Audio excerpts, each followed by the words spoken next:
नमस्कार, प्रारंभ पर आप सभी का स्वागत है। मैं अवनीश। साथ में आइए स्वागत कर लेते हैं रंजय त्रिपाठी जी का। रंजय जी, नमस्कार, बहुत-बहुत स्वागत है आपका। नमस्कार आपको, सारे दर्शकों को नमस्कार। जी, दर्शकों इस समय क्रिकेट का वर्ल्ड कप चल रहा है।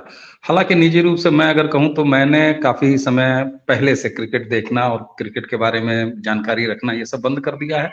हैंसी क्रोनी और बाकी वो क्रिकेट में सट्टेबाजी वाला जब मामला आया था तभी से हमारे जैसे लोगों का दिल टूट गया और हम क्रिकेट से दूर हो गए। लेकिन अब वर्ल्ड कप है तो है। कुछ चीज़ें अहमदाबाद मैच से शुरू हुई तो वो मैंने संज्ञान में लेना शुरू किया। बड़े सारे जय श्री राम के नारे, वंदे मातरम, भारत माता की जय और हिंदू और मुस्लिम और पता नहीं क्या-क्या, तमाम चीज़ें चल रही हैं। इसी बीच रंजन जी से मेरी बात हो रही थी दर्शकों, तो रंजन जी ने अचानक क्रिकेट से ही जुड़े हुए और जोड़ते हुए एक ऐसी बात कही कि मैं ठिठक गया और मुझे लगा कि ये रंजय त्रिपाठी और अवनीश शर्मा की बात आपस में ही हो लेने लायक नहीं है, इसको आपके सामने भी लाना चाहिए। तो आइए ज़रा देखते हैं रंजय जी के पास वो कौन-सा एंगल है, जहाँ मैं चौंक गया और उस पर्सनल यानी व्यक्तिगत निजी बातचीत को अब हम यहाँ पर विस्तार दे रहे हैं आपके सामने। रंजय जी, जब मैंने आपसे कहा कि ये क्रिकेट प्रेमियों को वीज़ा नहीं दिया जा रहा है और ये नहीं हो रहा है, ये क्या मामला है? ऐसे हम लोग बात कर रहे थे। अचानक आपने जो वीज़ा के मामले में हमको चौंकाया, तो सर पहले ज़रा दर्शकों को बताइए ये क्रिकेट में आपने वीज़ा कैसे घुसेड़ा? देखिए, हुआ ये है कि अ, भारत ने किसी भी पाकिस्तानी को जो मतलब मूल तरीके से पाकिस्तान के पासपोर्ट पे जो पाकिस्तानी है, जो कराची, लाहौर, पेशावर, वो जो प्रॉपर पाकिस्तान से जो भारत आना चाह रहा है, उसमें से किसी को भी वीज़ा नहीं दिया है भारत में आकर के क्रिकेट मैच लाइव देखने के लिए। हाँ, कुछ लोग आए हैं बड़े नाम मात्र गिनती के, वो मूलतः वो दूसरे देशों का पासपोर्ट होल्ड करते हैं, पाकिस्तान में पैदा हुए, अमेरिका या और इंग्लैंड या कहीं रहे, तो वो वहां से आए हुए हैं और वो यहाँ पे कुछ गिनती के मात्रा में होंगे, 100 के आसपास होंगे, उससे ज्यादा तो है नहीं।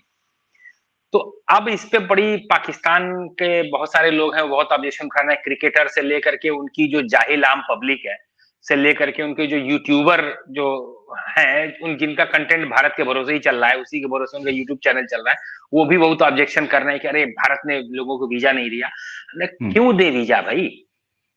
वीजा देने के लायक ऐसा कौन सा काम किया है आप पाकिस्तानियों ने जो कि भारत आपको वीजा दे? उसके मैं उदाहरण बताता हूं। आपको जान के हैरानी होगी कि भारत ने पिछले मतलब लगभग 2020 से के बाद से पाकिस्तानी को वीजा देना बंद कर दिया है। 2020 में भारत ने पाकिस्तानियों को वीजा देना इसलिए बंद कर दिया क्योंकि उसका पीछे आप कारण सुनेंगे और जगह नाम सुनेंगे, काम सुनेंगे तो आप हैरान हो जाएंगे। भारत ने लगभग 170 लोगों को 2020 में पिलग्रिमेज वीजा दिया था, जिसमें कि ये आपका हाजी अली और ये निजामुद्दीन और वो अजमेर और वगैरह जहां जहां पे ये इनके हैं, वो पाकिस्तान से वो आते हैं, वो अपना जो है जो भी पिलग्रिमेज है वो करते हैं और फिर वापिस जाते हैं। उसमें से 170 में से 170 लोग जाते हैं बिहार के गोपालगंज जिला। अच्छा, अच्छा। 2020 में बिहार के गोपालगंज में एक है माधव लाल का क्या बोलते हैं ये मकबरा या मजार, माधव लाल की मजार। अरे बड़ा इंटरेस्टिंग है क्या नाम, नाटक। माधव लाल की मजार। अच्छा, एक तरफ मजार, दूसरी तरफ माधव लाल। हाँ, कुछ उसमें कुछ मगहर के संत कबीर दास टाइप का है कि वो आधा एक हिंदुओं की मंदिर है, एक मुसलमानों का मजार है या मस्जिद है उस टाइप का। तो अब मुझे एग्जैक्टली उसका कोई इतिहास मालूम नहीं है, लेकिन मुझे ये खबर मालूम है कि माधव लाल की मजार जो है उस पे कुछ हिंदू भी क्लेम भी जाते हैं और कुछ मुसलमान भी, दोनों मानते हैं उसको, जो भी रहा होगा उनका। 170 लोग आए, वो जो पाकिस्तान से, उनमें से 167 लोग गायब हो गए। They are not traceable till today. अरे जी, 170 में से 167 लोग गायब हैं जो आज भी ट्रेस नहीं हो रहे, वो गए कहां। खाली इतना ही नहीं है, 2011 के वर्ल्ड कप में 5000 लोगों को वीजा दिया गया था मैच देखने के लिए मोहाली में। और उसमें मोहाली, उस समय पाकिस्तान के जो प्रधानमंत्री थे वो भी आए थे देखने के लिए, और भारत के प्रधानमंत्री मनमोहन सिंह जी थे। सेमीफाइनल का मैच देखने के लिए लोग मोहाली मोहाली में गए थे। जी जी। और उसमें से इतने पाकिस्तानी गायब हो गए कि भारत की सुरक्षा एजेंसियों के हाथ पांव फूल गए, वो मिले, आज तक नहीं मिले। खाली 2 पकड़ में आए। 2 जो पकड़ में आए वो कैसे पकड़ में आए कि उसमें से एक ने तो जयपुर में शादी कर लिया था, परिवार बना लिया था, परिवार बना करके रह रहा था, और उसका रेसिडेंस बना हुआ था हिसार का, वो रहने वाला, समझ रहे, हिसार का वो नेशनल, मतलब कोई इसका जो आईडी कार्ड है, आधार वाधार जो बना होगा हिसार से बना था, शादी की थी, और उसके पास पैसे कम पड़ गए या क्या हो गया, तो उसका जो हैंडलर था, जो उसका साथी था, वो जो भोपाल में रहता था, उसको उसने बोला, तो ये लोग गए और भोपाल में उन्होंने एटीएम से पैसा निकाला।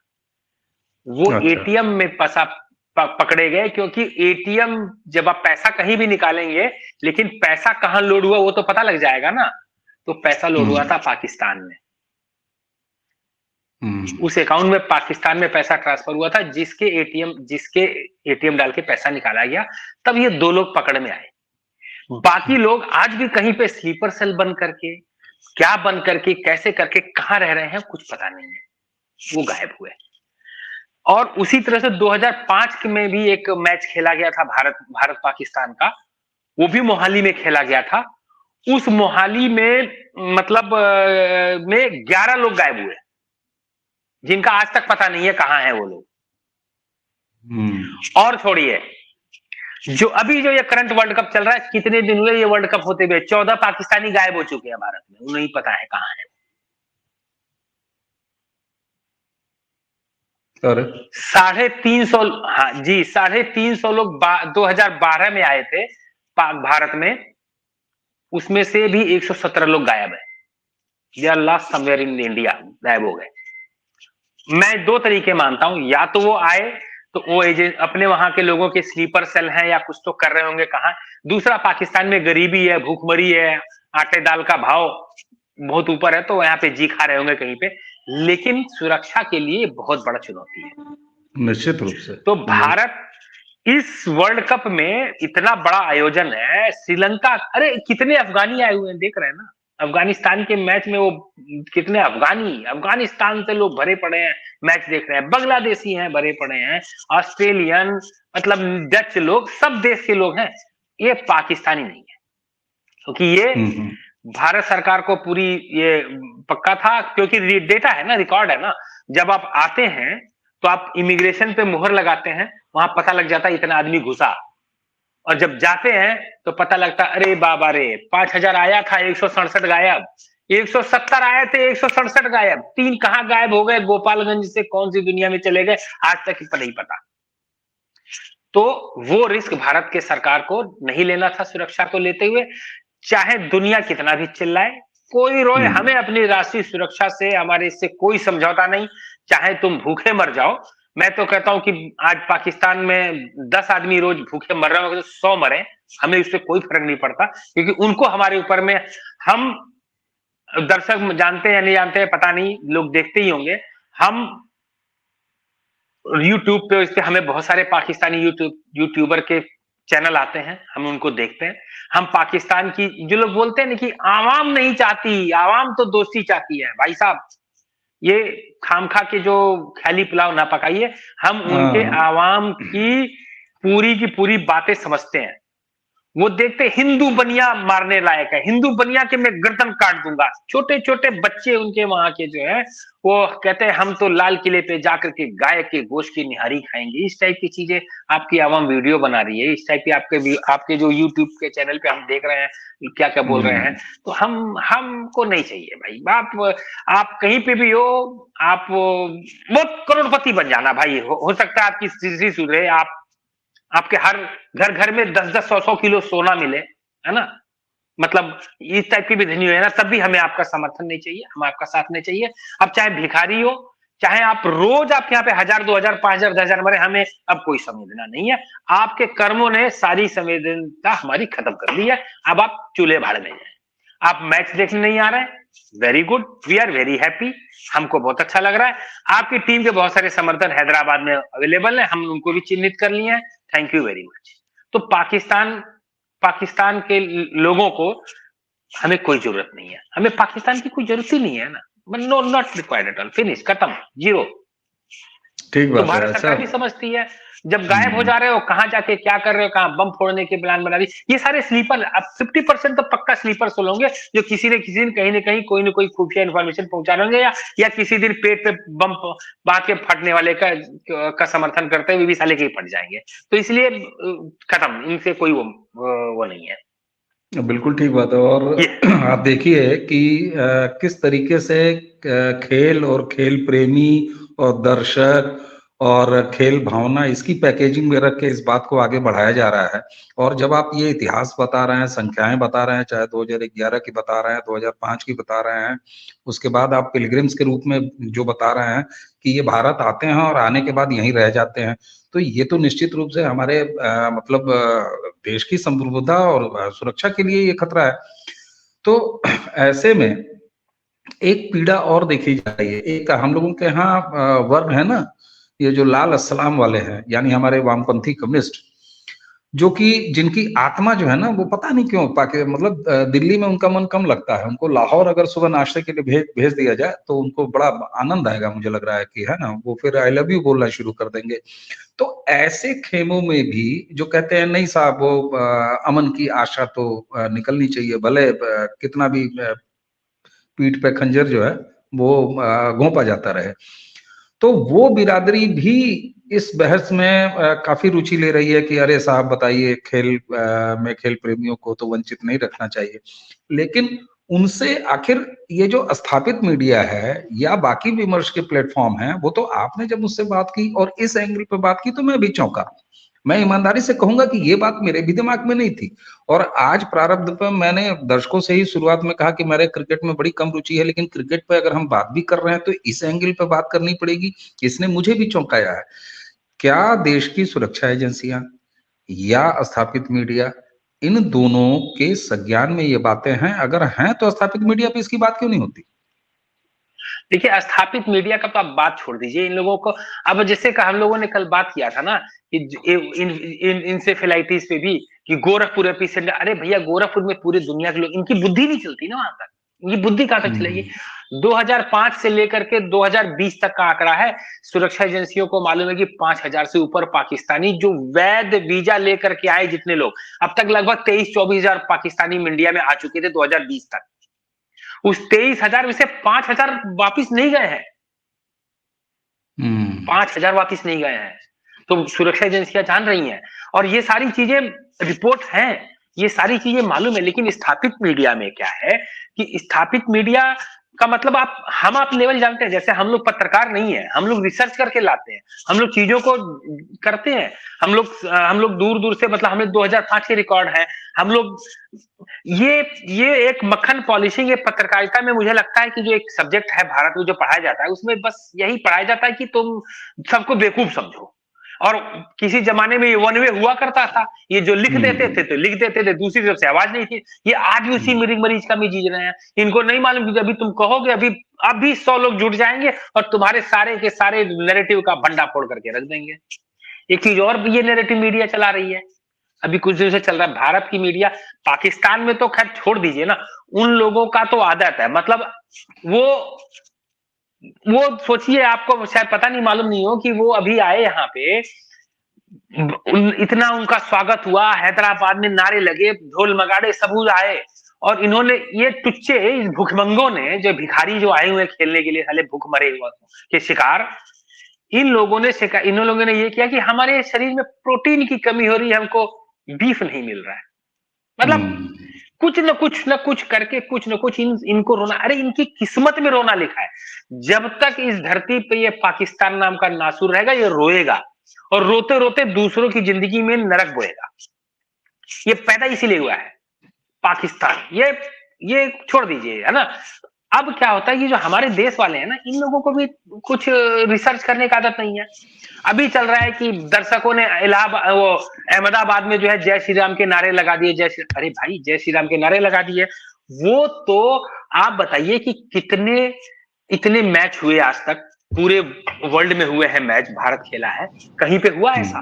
पहली बार अहमदाबाद में हुआ है। क्यों हुआ है इसका भी मैं बैकग्राउंड दर्शकों को बता दूं।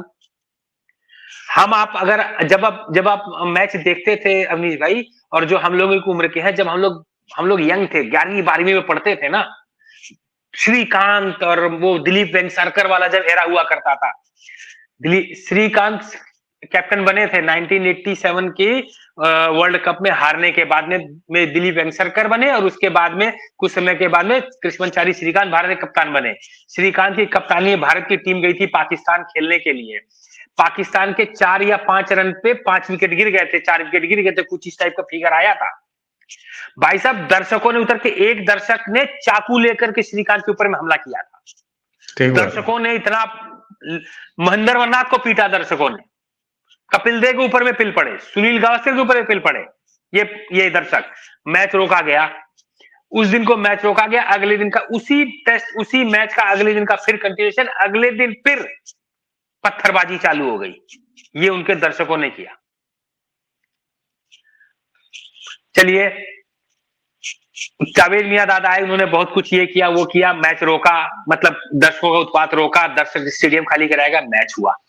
चलिए, इतना ही नहीं, 1999, देखिए मतलब पागल, कितने पागल और ये जाहिल जड़ बुद्धि है, ये पाकिस्तानी है, और उनसे ज्यादा गए गुजरे हमारे यहाँ का स्थापित मीडिया है।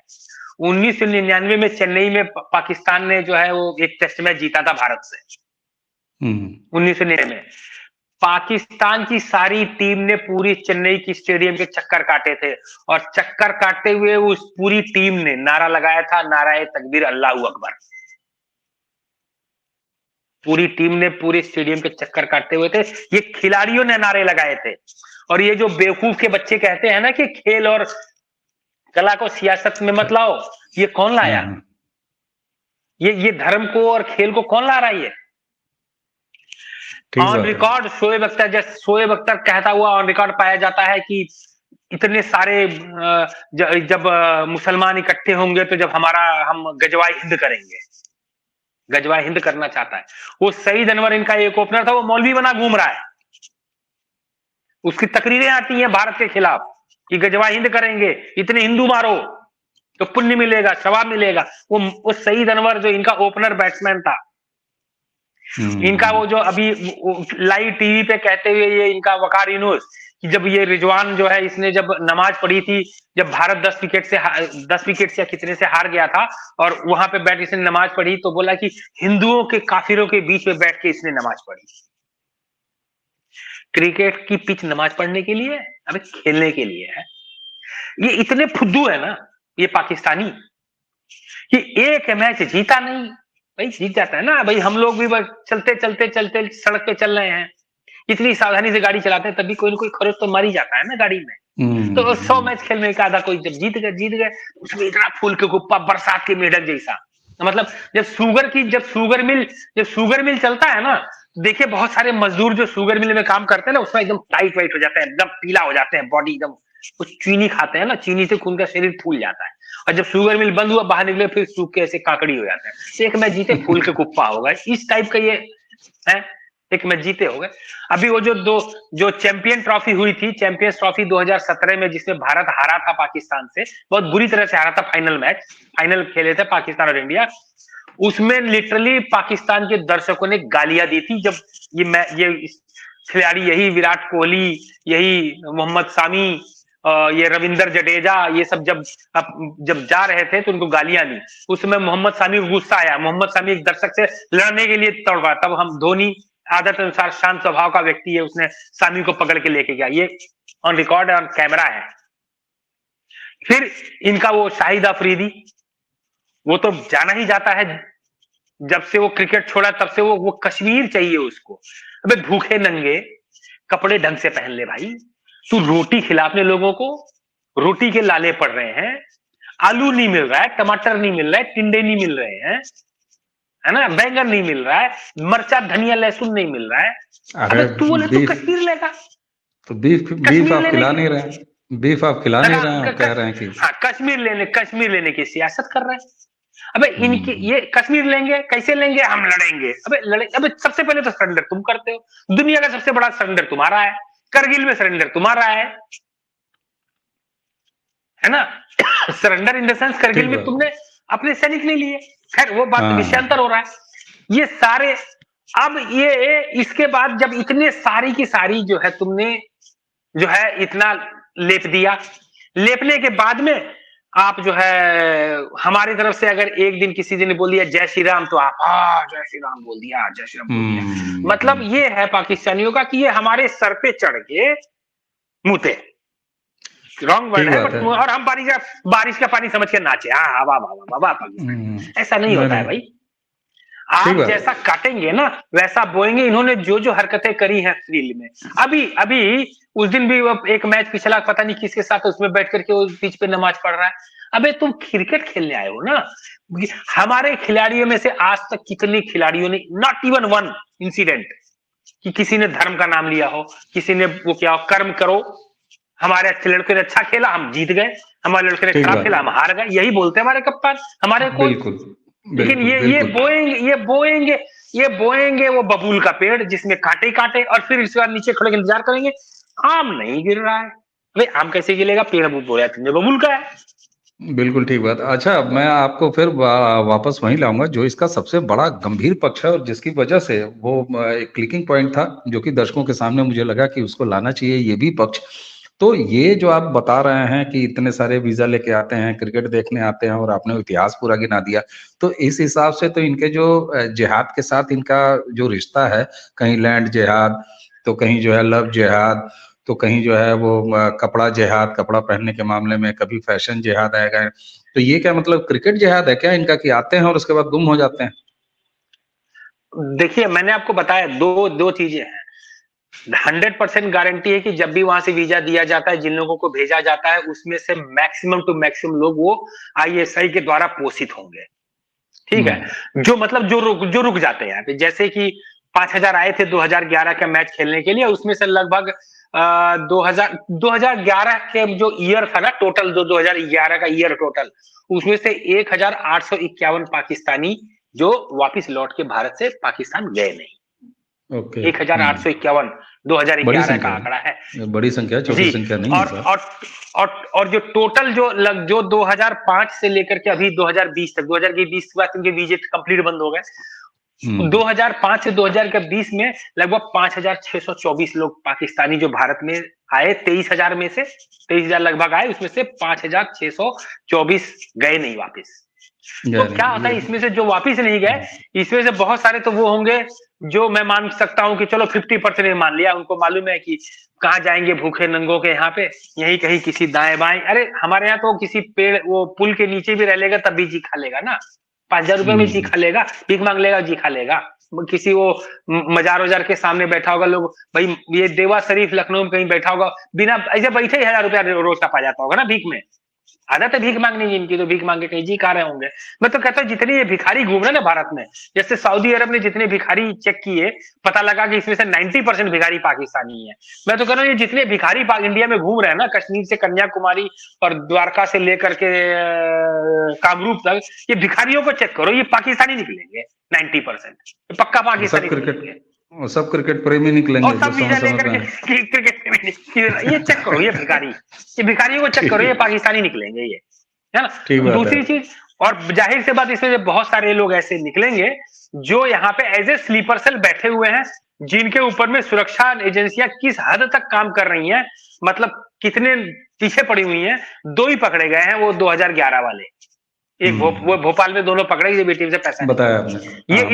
ये आप सोचिए कि जो व्यक्ति पाकिस्तान से आके भारत में नहीं मिल रहा है, जहां पे इतनी एडवांस टेक्नोलॉजी है भारत में, ट्रेसिंग की, ट्रैकिंग की, रिकॉर्डिंग की, सब चीज आपको हम विश्व स्तर पे ना, उस जगह पे ये उस टेक्नोलॉजी को चकमा दे करके रह रहे हैं। ये ठीक बात है, उससे पता चलता है। ISI और पाकिस्तानी खुफिया के प्लांट किए हुए लोग हैं ये, जो यहाँ पे रुक गए। बिल्कुल, उससे ये भी पता लगता है कि ये कितनी तैयारी के साथ आते हैं। और रंजय जी, आज आपने क्रिकेट के बहाने इस क्रिकेट के और अवैध जो घुसपैठ है, इसको भी मैं अवैध घुसपैठ कहूंगा। वीजा लेके आ रहे हैं, क्रिकेट देखने आ रहे हैं, उसके बाद जा ही नहीं रहे हैं हिंदुस्तान से। तो मुझे लगता है कि भारत की सरकार और भारत की एजेंसियां, विदेश मंत्रालय ने इस बार स्ट्रिक्टनेस जो बरती है कि वीजा हम नहीं देंगे, तुम देखो, चाहे भाड़ में जाओ, आओ खेलने तो आओ खेलो, और टीवी है, टीवी पे बैठ के दूर देख लो, हम अपने यहाँ ये बवाल नहीं लेंगे।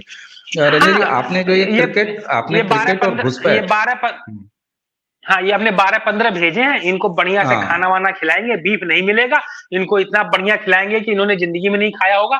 खाओ पियो मौज मारो, टॉप क्लास की गाड़ी देंगे, घूमो घामो, खेल खाल के तुम वापस जाओ। और वापस तुमको जाओ। देखना है, वहीं से देखो, वहां से देखो, हाँ, क्योंकि हमारे पास ऐसी टेक्नोलॉजी है ना कि भाई साहब आपको जो मैच दिखाएंगे सामने देख के नहीं दिखेगा। ऐसी बिल्कुल टेक्नोलॉजी से ठीक है। मैच दिखाते बैठे बैठे। हाँ, बस इंटरनेट अपने यहाँ पे चलवा लेना, बिजली बिजली का देख लेना, हम तो यहाँ से टेलीकास्ट बिल्कुल, करा देंगे शानदार तरीके से। बिल्कुल ठीक है। और मुझे लगता है कि ये है। भारत सरकार और भारत सरकार की एजेंसियों का ये रुख इस बार इनकी शिकायत के आगे बिल्कुल भी सही खड़ा हुआ है कि हम तुमको इसलिए वीजा नहीं देंगे, तुम आओ और हमारे देश में घुस के रह जाओ। रंजन जी, आपने क्रिकेट और अवैध घुसपैठ का ये जो रिश्ता खोला, मुझे लगता है कि दर्शकों ये एंगल आपके लिए भी नया होगा। मेरी बातचीत जब हो रही थी रंजन जी से, तो मुझे इसीलिए ये जरूरी लगा कि ये बात और ये एंगल क्रिकेट और अवैध घुसपैठ का क्या एक रिश्ता हो सकता है, वो आपके सामने रखें। हमें लगता है कि प्रारंभ के इस मंच पर क्रिकेट पर बात करते करते हमने एक ये जरूरी पक्ष आपके बीच में रखा। रंजन जी, आज आपने समय दिया और एक ये अद्भुत एंगल आपने रखा, फैक्ट और फिगर्स के साथ रखा, इसके लिए आपका धन्यवाद। तो आइए इसी के साथ दर्शकों आप सबसे लेते हैं आज्ञा। आज के लिए बहुत बहुत नमस्कार, बहुत बहुत प्रणाम।